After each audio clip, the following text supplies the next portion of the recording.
What's happening, everybody? Welcome back, and if it's your first time here, just plain welcome. The FBI is the premier law enforcement agency in the United States, at least theoretically. It's been less than ideal the last few years. Two other well-known law enforcement agencies are the DEA, or Drug Enforcement Agency, and, of course, the ATF, that only gun control advocates seem to like. They manage to screw up just about everything and are a complete and total waste of taxpayer dollars. In fact, my video a couple days ago, I talked a little bit about, the DEA and some stuff, the ATF and, a few other things. And in the comments, a lot of you were really upset at the fact that the ATF even still exists. You wanted Trump to do something about it, make it go away right away. Guys, I feel you. I agree.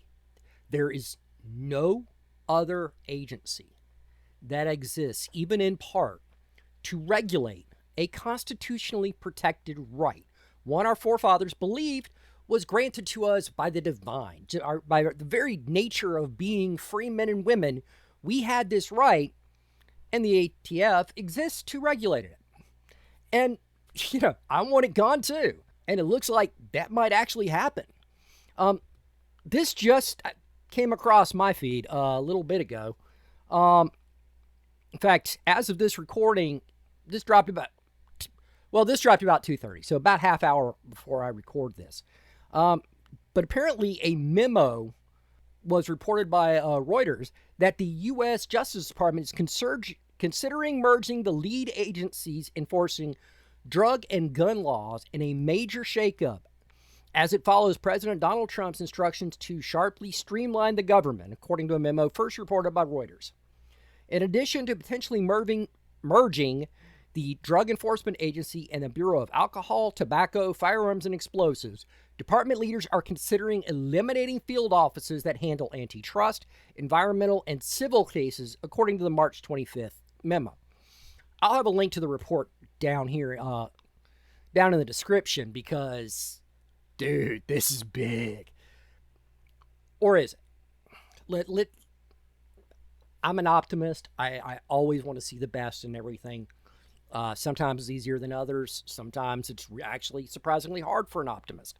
But the fact that this is a memo that came out a few days ago that wasn't blasted all over the public, that Reuters managed to get hold of, suggests that this is something that they're not doing to appease gun owners, but something they're actually looking at as a way to, like I say, streamline the federal government. What we know about the ATF is not great.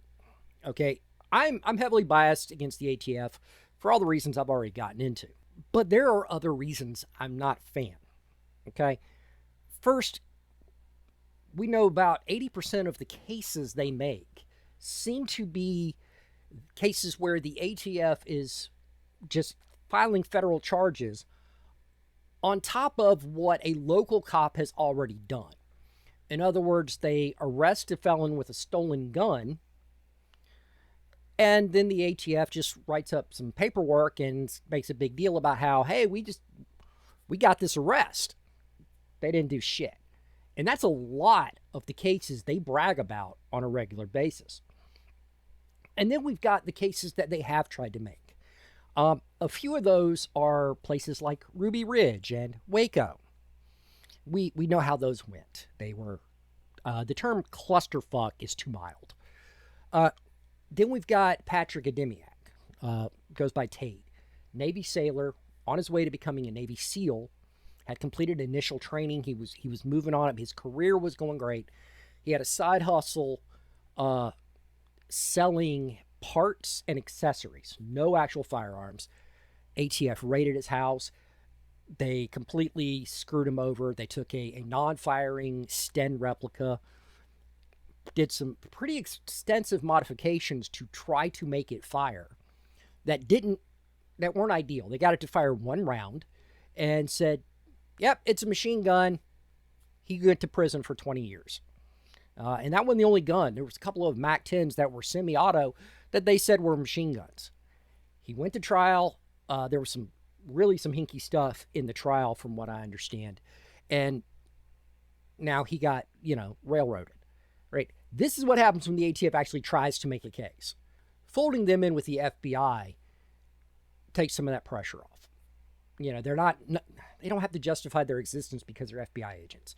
FBI has a lot of cases to make. They don't have to manufacture gun cases to justify their existence. The fact that they're looking at this with the DEA also, well, frankly, it's kind of smart. Because, see, if you just do this with the ATF, the anti-gunners are going to go nuts. They're going to make a whole thing about this is just driven by, pro-Second Amendment bias, et cetera, et cetera.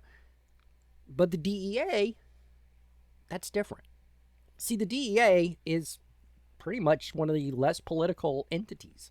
They arrest people for drugs, right? Sure, there's a lot of people who want everything legalized. Then you've got some differences on things like marijuana that really need to be rectified. But the DEA does what it does. They're not kicking down doors at legal dispensaries or anything like that.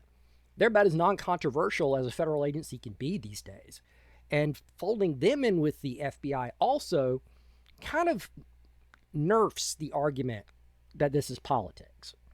It becomes a lot easier to sell this as this is just streamlining the federal government.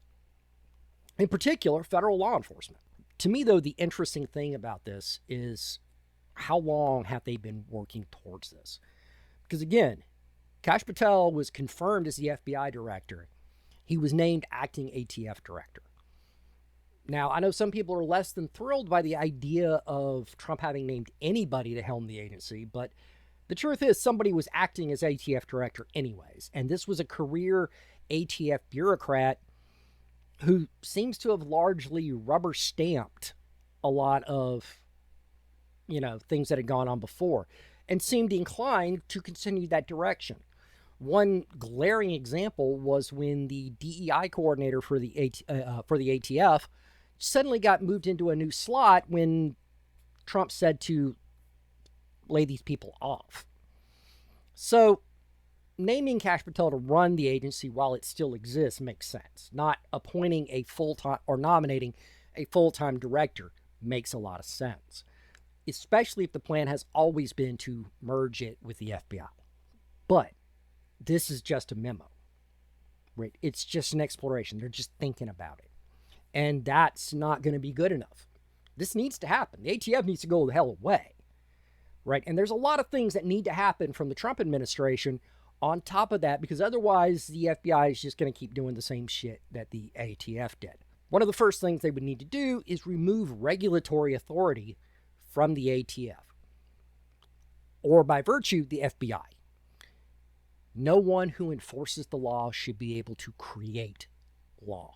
I know technically it's considered a rule, but if you can be arrested and go to jail for it, it's a law. I don't give a shit what name you slap on it. Sorry, folks. But that happened, and this is big news in my book. This is kind of something I didn't really expect to see formally floated just yet. But I'm not getting my hopes up on this because it's easy to write a memo. It's easy to sit on it for a little while and just kind of toy with it. It does not inherently mean this is going to happen. And so I am trying to temper my optimism as we go forward. But I want to know what you think. Is this good news? Is this bad news? Is this meaningless? Go down in the comments. Tell me what you think. While you're down there, hit the like button, hit the subscribe button, hit the notification bell, all of that jazz. Every little bit helps. Helps grow the channel, helps boost the algorithm and all that. And also down there, you can find my Substack, my X account, and the link to the Liberty Store, where it's an affiliate link. You get a little bit of a discount, and in return, I get a couple bucks back from anything you buy. And on that note, I'm going to wrap it up, and I will see you all in the next video.